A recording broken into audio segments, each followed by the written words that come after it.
श्रोतेहो नमस्कार. आजच्या वृत्तविशेष या कार्यक्रमात आपलं मनःपूर्वक स्वागत.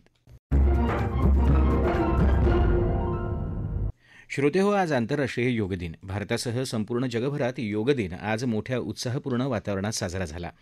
आजच्या आधुनिक तंत्रज्ञान आणि धावपळीच्या युगात योगसाधनेचं वाढलेलं महत्त्व, दैनंदिन जीवनमानातला ताणतणाव कमी करण्यासाठी आणि सुदृढ आयुष्यासाठी प्रत्येक व्यक्तीच्या जीवनात योगविद्येचं असलेलं स्थान, तसंच आंतरराष्ट्रीय स्तरावर योगविद्येचा झालेला स्वीकार याविषयी तज्ज्ञ व्यक्तींनी केलेलं विवेचन आजच्या वृत्तविशेषमध्ये आपण ऐकणार आहोत.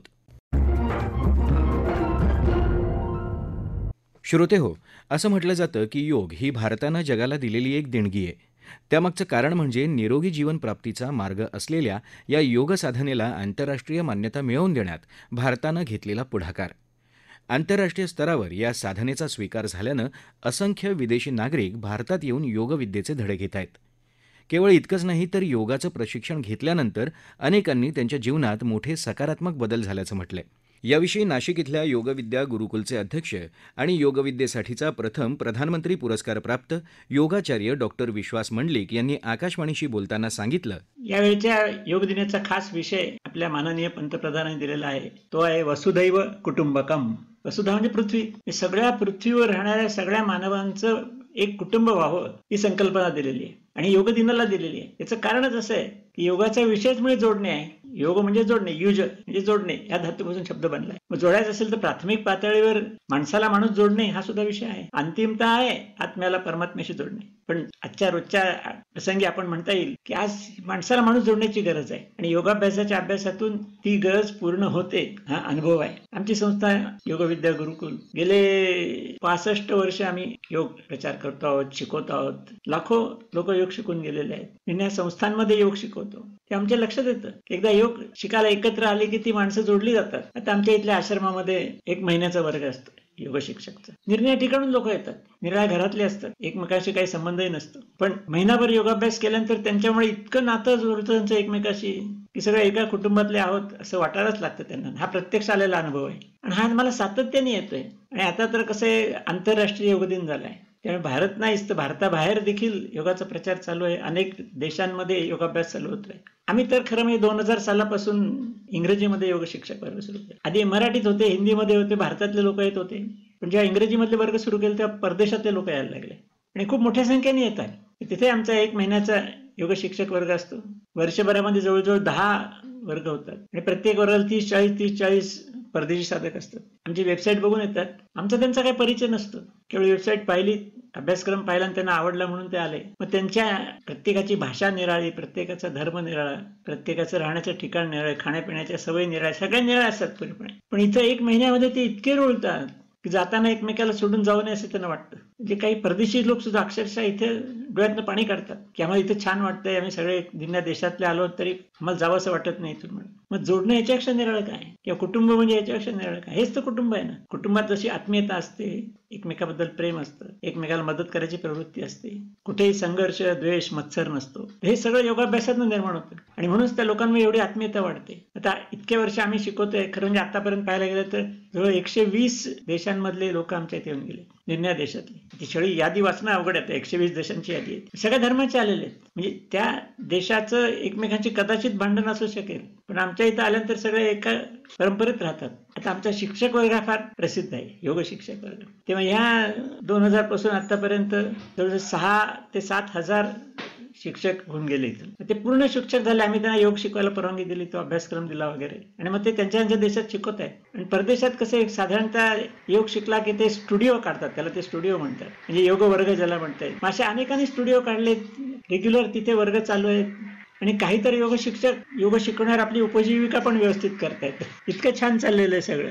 हे अडचण नाही. म्हणजे अगदी 4 चाकी वाहन सांभाळणं इथपर्यंत देखील त्यांना त्यातनं उत्पन्न मिळतं, अशी देखील परिस्थिती आहे आता. योग हे उत्पन्नाचं साधन पण झालेलं आहे. तर आम्ही शिकवताना काळजी घेतो की शक्यतो समाजसेवा म्हणून करावं, पण परदेशात तर समाजसेवा कन्सेप्ट फारसा नाहीये. त्यामुळे त्या ठिकाणी उत्पन्न मिळवणे हा साधन आहे. एवढे सगळे व्यवस्थित चाललेलं आहे. इथल्या अनेक देशांमध्ये तर आमचे वर्ग चालतात. म्हणजे ते वर्ग चालवतात, आम्ही इथे परीक्षा घेतो, प्रमाणपत्र देतो, आणि असे अनेक ठिकाणी चालू आहेत. म्हणजे एक तर वसुधैव कुटुंबकम ही पण संकल्पना आहे. कारण ते लोक एकमेकाच्या देशात जातात तेव्हा त्यांना एकदम स्वागत होतं. आम्ही सुद्धा जातो ना. आम्हाला अशाच आमचे काही विद्यार्थी इतर देशात बोलवतात. इतकं चांगलं स्वागत होतं आमचं. आणि म्हणून वसुधैव कुटुंबकम ही संकल्पना योगातनं 100% साध्य होते. फक्त त्याच्याकरता योग साधना करायला पाहिजे, हा मात्र भाग आहे. मग ती व्यक्तिगत साधना आहे, समाजसेवा म्हणून आहे, शिकवण्याची प्रक्रिया आहे, सगळ्या एकत्र सगळ्याच गोष्टी. पण काहीतरी चालू ठेवलं पाहिजे, म्हणजे मग जोडलेपण देखील जे आहे ते चालू राहत असेल. आणि त्यामुळे सगळ्या जगामध्ये हे वातावरण निर्माण होतंय. म्हणजे एका असं म्हणता येईल, थोडीशी अतिशयोक्ती होईल, पण जगातल्या सगळ्यांनी जर योगाभ्यास केला नियमितपणे तर खरं खरं वसुधैव कुटुंबकम होईल आणि त्याचा परिणाम असा या पृथ्वीवरच स्वर्ग अवतरेल. श्रोते हो, योग साधना एक प्राचीन कला असून त्याकडं आपला सांस्कृतिक आणि आध्यात्मिक वारसा म्हणूनही पाहिलं जातं. कार्यकुशलता, मनाच्या भावनांवर अंकुश राखणं आणि सत्याची प्राप्ती यांचं साधन असलेल्या योगविद्येला मानवी जीवनात अत्यंत महत्त्वाचं स्थान प्राप्त झालंय. याविषयी बोलताना पुणे इथल्या अय्यंगार योग संस्थेचे ज्येष्ठ योग प्रशिक्षक किशोर आंबेकर यांनी मुंबई आकाशवाणीशी बोलताना सांगितलं. शारीरिक आरोग्याचा विचार करताना पृथ्वी, आप, तेज, वायू, आकाश या महाभूतांचे संतुलन व्यवस्थापन शिकावे लागते. प्राण, अपान, समान, उदान, व्यान या पंचप्राणांचे व्यवस्थापन शिकावे लागते, कारण ते आपल्या शारीर संस्थांना नियंत्रित करीत असतात. प्राण मज्जा संस्थेला व श्वसन संस्थेला, अपान उत्सर्जन व पुनरुत्पादन संस्थेला, समान पचन संस्थेला, उदान नाक, छाती, घसा, वाचा यांना आणि व्यान रक्ताभिसरण आणि मज्जा संस्थेला नियंत्रित करतो.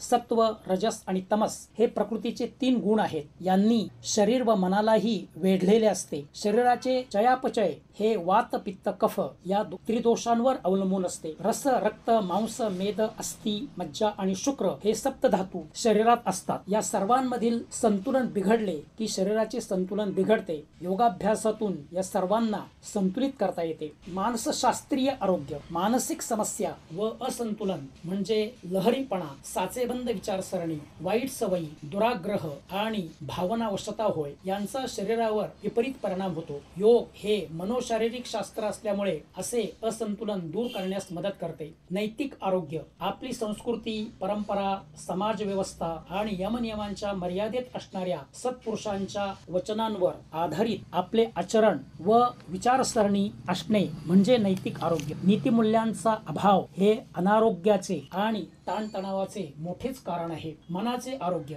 मनाची संपूर्ण जाणीव म्हणजे मनाचे आरोग्य. एकाग्रतेने असे आरोग्य साधते. जीवनातील चढउतारांमुळे मन विचलित होते. सावध राहून लक्षपूर्वक आणि विचारपूर्वक योगाभ्यास म्हणजेच मनाचे आरोग्य होय. बौद्धिक आरोग्य, तर्कशुद्धता, न्यायबुद्धीने भेदभाव आणि शहाणपण ही बुद्धीची वैशिष्ट्ये आहेत. बुद्धीच्या अपयशाने संवेदन क्षमता निघून जाते. बुद्धीला गैरसमजांचे ग्रहण लागते. त्यामुळे बुद्धी गोंधळात पडते. प्रत्यक्ष डोळ्यांना दिसत असूनही बुद्धीचा तर्क काही वेगळाच असतो.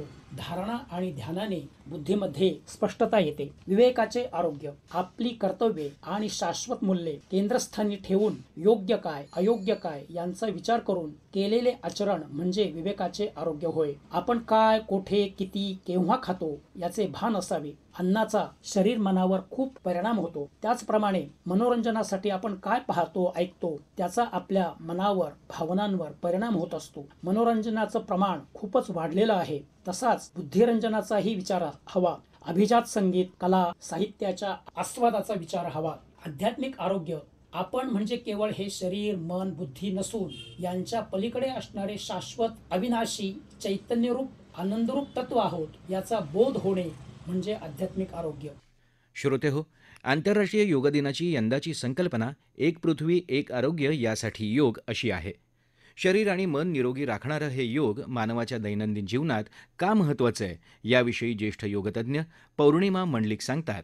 हे शारीरिक आणि मानसिक ज्या आपल्या मनाच्या सगळ्या अवस्था असतात आपल्या जीवनात, रोजच्या जीवनात, त्या या योगाने कशा बदलतात. आता त्यांना आम्ही आसनं शिकवली, त्यामुळे त्यांचं रक्ताभिसरण सुधारलं आणि रक्ताभिसरण सुधारल्यामुळे प्रत्येक पेशीपर्यंत रक्त गेलं आणि पेशी पण शांत झाल्या. त्यामुळे सगळं शरीर पण शांत झालं आणि आपोआप श्वसनाचा अभ्यास त्यांना सांगितला ना प्राणायामाचा. त्यामुळे भरपूर प्राणवायू मिळाल्यामुळे सगळ्या मानसिक अवस्था पण पेशींच्या बदलल्या आणि जे काही हवं ते सगळं पेशींना मिळायला लागलं. हे बघा, आसनं केली ना की सगळे सांधे मोकळे होतात आणि मग प्रत्येक पेशीपर्यंत रक्त पोहोचवणं आपलं कर्तव्य आहे की नाही ते तिथे साधलं गेलं आणि पेशी खुश दिवसभर दमता काम करायला तयार. पुन्हा भरपूर प्राणवायू श्वसनाच्या आणि प्राणायामाच्या अभ्यासामुळे शरीरात गेला होता रक्तामध्ये, तोही मिळाला त्या पेशींना.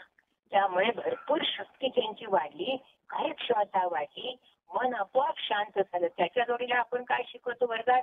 योग निद्रा, म्हणजे अर्धा तास शवासन करायला शिकवतो. त्या शवासनाचा परिणाम असा होतो की सगळे ताण शरीरातले निघून जातात. शवासनातल्या शरीरातल्या ताणरहित अवस्थेमुळे मन पण ताणरहित होऊन जातो. असा या मनाच्या अवस्था आणि शरीराच्या अवस्था बदलायला योग निद्रा म्हणजे अर्ध्या तासाचं शवासन उपयोगी पडतं. आणि सगळ्यात महत्वाचा ओंकार तो केला की अतिशय मन शांत होऊन जातो. ओंकार म्हणजे काय? ब्रह्मांडातली शक्ती तुम्हाला भेटे आणि ब्रह्मांडातली शक्ती एकदा तुम्हाला मिळाली की सगळं तुम्हाला मूळ शक्ती, आत्मशक्तीला ब्रह्मांड शक्ती मिळते ओंकाराच्या जपामुळे. त्याच क्षणाला ओंकार म्हणताना शरीर, मन, बुद्धी आणि आत्मा सगळ्यावर एकदम परिणाम होतो. कमालीची शांतता सगळ्या शरीरात निर्माण होते. म्हणजे कमालीची शांतता, तणाव ही भरपूर प्राणवायू आणि भरपूर रक्त पुरवठा यामुळे योगासारख्या या मोठ्या शास्त्रात आपल्याला खूप काही मिळतं. जगातलं सगळ्यात श्रेष्ठ शास्त्र हे आपल्या आदरणीय पंतप्रधानांना मनपूर्वक धन्यवाद. त्यांनी आपल्याला सगळ्यांना 21 जून तो दिवस साजरा करायला लावला. श्रोते हो, प्रधानमंत्री नरेंद्र मोदी यांनी सप्टेंबर 2014 मध्ये झालेल्या संयुक्त राष्ट्रांच्या महासभेत 21 जून हा दिवस आंतरराष्ट्रीय योग दिन म्हणून साजरा करण्याबाबतचा प्रस्ताव मांडला होता. त्यावेळी 193 देशांपैकी 175 देशांनी या प्रस्तावाला पाठिंबा दिला आणि 21 जून 2015 रोजी पहिला आंतरराष्ट्रीय योग दिवस जगभर साजरा करण्यात आला. आपल्या दिनक्रमात योगसाधनेचा अंगीकार केल्यानं दररोजचा ताणतणाव कमी होतोच, शिवाय यातील विविध योगासनांमुळे स्नायूंना बळ देखील मिळतं. चला तर मग आजच्या 11व्या योगदिनी दररोज योगसाधना करायचा पण करूया आणि निरोगी आणि आनंदी जीवन जगूया. श्रोते हो, आपला वृत्तविशेष हा कार्यक्रम आपण न्यूज ऑन AIR या ॲपवरही लाईव्ह ऐकू शकता. यासोबतच आमच्या मुंबई एअर न्यूज या यूट्यूब वाहिनीवर या कार्यक्रमाचं ध्वनिमुद्रण आपल्याला कधीही ऐकता येईल. याबरोबरच आजचा वृत्तविशेष हा कार्यक्रम संपला. हा कार्यक्रम आकाशवाणी मुंबईच्या प्रादेशिक वृत्त विभागानं सादर केला. संपादन आणि सादरकर्त्या भावना गोखले, निर्मिती गुरुनाथ तेरवणकर, प्रसारण सहाय्य सुनीता नागपुरे, लेखन आणि समन्वय रवींद्र वसंतराव लोखंडे आणि निवेदन तुषार पवार.